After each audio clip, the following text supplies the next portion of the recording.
Hello world.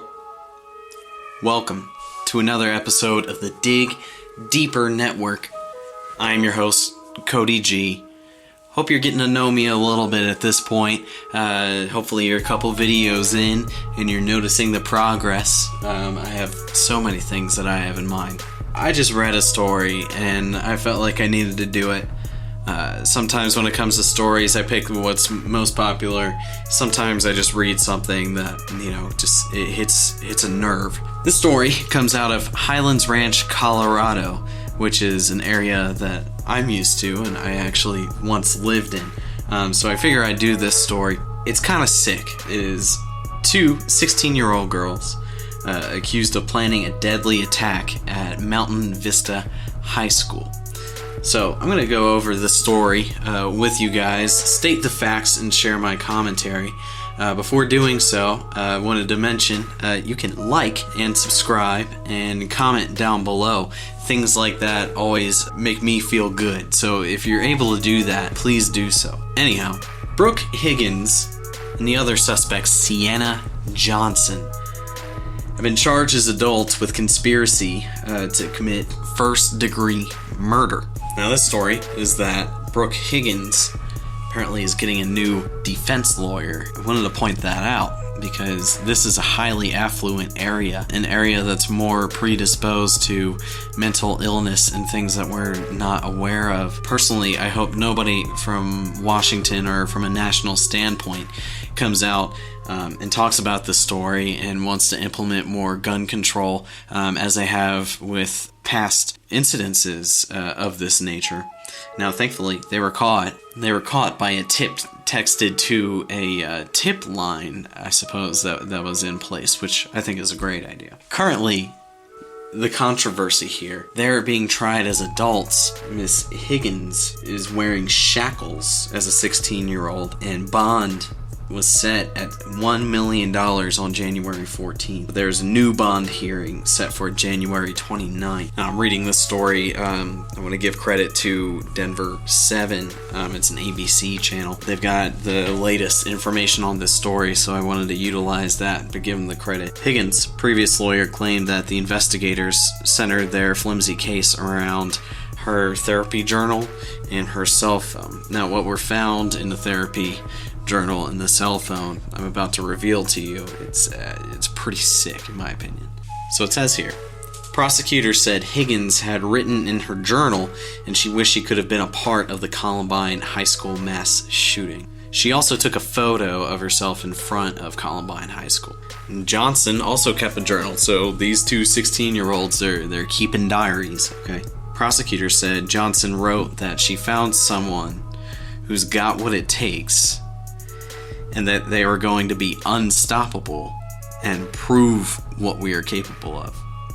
Johnson also wrote they make the school a living fucking nightmare, according to the attorney.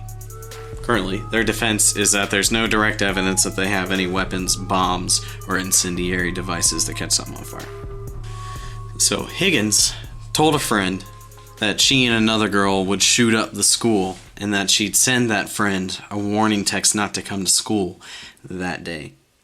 Johnson, who's the other 16-year-old, is also being tried as an adult, and her bond was set at $1 million. So the records are sealed on both of these cases because it is up in the air if it's a juvenile crime or not. Also that it's a story, that it's hitting the media. Here's some further evidence. In a previous hearing, so they've already been to court, they said that Johnson had a detailed map of where everyone in the school would be and knew the school resource officer's schedule. They added that Johnson already bought a BB gun for target practice. The prosecution also called her extremely violent, and Johnson had harmed her own pets in the past. Guys, basically what I'm seeing here, based off what I've read, and based off my experience as once living there and having siblings that also went to school in the same area, I can tell you that this is a place that is full of spoiled children. There's something about this area. Now, it's a very wealthy area, the suburb of Colorado, south of Denver. But also, there are lots of kids born into wealthy families that seem to have massive drug problems, that have, it's why they come up with these shootings and these mentally disturbed cases that frequently pop up. It's frustrating to me that this has become something normal, something to expect out of Colorado is mental illness. I really think that this is a sign, rather than us continuing to talk about gun control and continuing to say that there's a policy or a law that's going to prevent from stuff like this happening. It's easy for me to see that the reasoning behind this is because of these spoiled kids being raised, and perhaps their parents were abusive, perhaps, their upbringing wasn't solid. However, when you have access to resources and you're not disciplined and you are spoiled and all those things stirring up and combining when it comes time to being an adolescent, things really do get out of hand. I guarantee you we will continue to see out of Colorado crazy national stories like this, and I just do not understand why it is that on average more humble situations come better parenting than kids in spoiled situations. And no matter what their parents do, they just start breeding these children that have way too much access to resources and become delinquents, not the best side of society. I wonder what it is. I wonder what that connection is. Why it is that people from wealthy backgrounds are more predisposed to violent tendencies and towards mental illness. Here, these two teenagers probably have been bullies in the past, and that they probably get their way all the time. Or it could be strict at home. The problem of this here is that I know that there is a lack of parenting when it comes to the upper class. Now, you may not think that these kids are poor, or that they're lucky to be born into that situation, and you're right, they absolutely are. I believe that myself. Like I said, I once lived around there, so I know a little bit what that's about.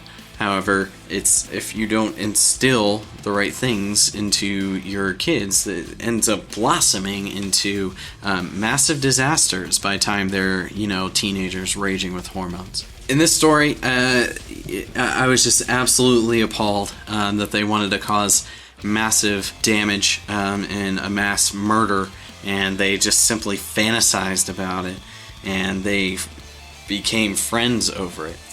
You'll also find, if you do any research into this story, there were Google searches that they used from the girl's phone where they were looking up places to purchase guns, like a Craigslist for guns. I forget what the website's called. Someone let me know what that is down in the comment section below.